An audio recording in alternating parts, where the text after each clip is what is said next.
బాగున్నారా? మేమైతే బాగున్నాం ఫ్రెండ్స్. మేమైతే అన్నం తిన్నరా లేదా కామెంట్ అయితే చేయండి. ఈరోజు మాకైతే పప్పు మునక్కాయ, పిల్లలైతే అన్నం అయితే తిన్నారు. మాకే లేట్ అయింది ఈరోజు అన్నం తినేసరికి. ఇంకొక కొంత ఉదయం అయితే టిఫిన్ అయితే చేసినాం. మీలో ఎంతమందికి మునక్కాయ పప్పు అంటే ఇష్టమో కామెంట్ అయితే చేయండి ఫ్రెండ్స్.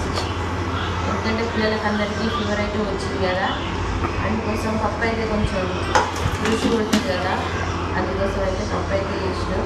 మా పప్పు అన్నం అయితే వద్దంట పప్పుకి. ఇవ్వది అలా డాడీ పప్పు ఇద్దరు కలిసి చేసే పప్పు అయితే చూడాలి ఫ్రెండ్స్. మీరేం కూడా చేసారో కామెంట్ అయితే చేయండి. తొందరది నువ్వు అయిపోతుంది. చాలా బాగుంది.